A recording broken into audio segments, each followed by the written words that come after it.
जीवन में काम तो सबको करने पड़ेंगे। कोई बिरला ही होता है जो संसार त्याग करके एकमात्र भगवान में लग जाता है, वो बड़े भाग्यशाली हैं। पर अन्यथा तो संसार के लोग यही कहते हैं कि भाई ऐसा कोई मंत्र बताओ, ऐसा कोई रास्ता बताओ, काम भी चले और भगवान भी मिल जाए। तो जो भी कार्य कर रहे हो उस कार्य के केंद्र में भगवान का होना जरूरी है। क्या भगवान के भक्त जो थे वो काम नहीं करते थे? रैदास जी चर्मकार थे, गोरा जी कुम्हार थे, स्वयं श्री भगवान श्री एकनाथ जी के घर कितनी सेवा करने वाले जो लोग थे। जेनाबाई रोज झाड़ू लगाती, सफाई करती, शिखंडी बन के भगवान उनके घर पानी भर के लाते। तो कहने का मतलब कि जहाँ ग्रस्त धर्म में रहते हुए भी इंसान भगवान को न भूलता हो, उस पर भगवान बड़े प्रसन्न होते हैं। अब देखो, जो जिनके जीवन में कोई जिम्मेदारी नहीं है, कोई सन्यासी है, कोई बाबा जी है, वो बैठ के माला करे तो भगवान जानते हैं इसके पास हमारे भगवान के भजन के अलावा और काम ही क्या, भजन ही करेगा। पर जिस आदमी के चारों ओर घर की चिंता, बच्चों की चिंता, एक तरफ चिंटू रो रहा है, एक तरफ चिंटू की मम्मी चिल्ला रही है, एक तरफ सासू चिल्ला रही है, एक तरफ बहू चिल्ला रही है, और ऐसे पूरे घर के माहौल में भाग दौड़ में अगर कोई एक माला लेके माला करने बैठता है तो ठाकुर जी उस पर बड़े प्रसन्न होते हैं कि देखो भैया, इतनी सारी इसकी परिस्थितियां खराब है फिर भी मेरा भजन कर रहा है, फिर भी मेरी माला कर रहा है। तो इसलिए यहाँ आप जितने बैठे हो सब घर बार वाले ही बैठे हो, सबका अपना परिवार है, सबके अपने बालक बच्चे सब कुछ हैं, कमाई भी करनी है, सब कुछ करना है।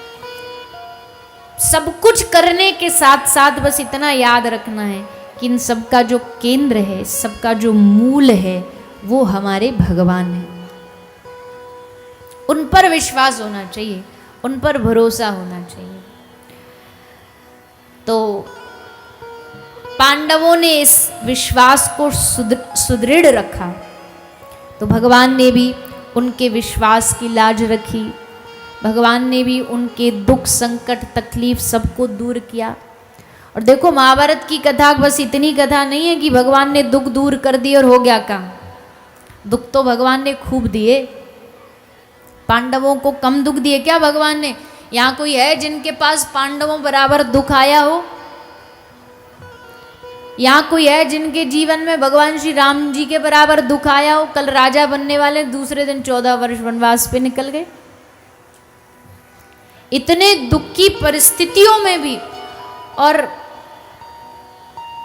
इस संसार में ना सुख दुख की सबकी अलग अलग व्याख्याएं हैं, सबकी अलग अलग व्याख्याएं। किसी के लिए जो सुख है वही किसी के लिए दुख बन जाता है। मान लो एक बहुत बड़ा सेठ है, उसने 2 महीना कपड़ा पहना, 2 महीने एक शर्ट पहनी, अब उसको लगा ये तो पुरानी हो गई। उसने वो शर्ट किसको दे दी? अपने घर के काम करने वाले नौकर को दे दी। और नौकर जब वो इतनी महंगी शर्ट 2 महीना पहन कर के सेठ दे देता है, जो सेठ के लिए पुरानी है, वो नौकर के लिए वो जो शर्ट है वो इतनी खुशी लाती है जैसे कोई उसको एकदम नया सामान मिल गया हो। अब नौकर उसको 1 आध साल 2 साल पहनता है, अब उसके लिए वो पुरानी हो गई। अब वो क्या करेगा? वो जब अपने गांव में आएगा 1 आध साल बाद, तो वो अपने घर का जो कोई पड़ोसी या दोस्त है उसको बड़े शौक से कहेगा, जानता 10,000 रुपया की शर्ट है, ये मालिक ने दी, ले अब तू पहन ले, 2 साल मैंने पहन ली, अब तू पहन ले। उसने ला करके वो शर्ट उसे दी, वो सबरे गांव में दिखाता, देखो भाई सेठ जी की शर्ट है। अब कपड़ा एक है, वस्त्र एक है, लेकिन अगर देखोगे तो तीनों की स्थितियों में उसकी कीमत अलग अलग है। तीनों की परिस्थिति में उसकी कीमत अलग अलग। और कुछ दिन वो गांव वाला पहनेगा, फिर जब फटफटू जाएगी तो वो क्या करेगा? फिर वो उसको झाड़ू पोछा के काम में लाएगा, उसको पोछा के काम में लाएगा। तो तो एक ही चीज करते करते किसी के लिए कितनी कीमत अलग अलग रूप में रखती है। बस इतनी सी बात को हमें समझना है। किसी के लिए एक चीज बड़ी कीमती है तो किसी के लिए वो कोई भी कीमत नहीं, उसमें कोई सुख नहीं। इसलिए सबकी सुख दुख की परिभाषाएं अलग अलग होती हैं।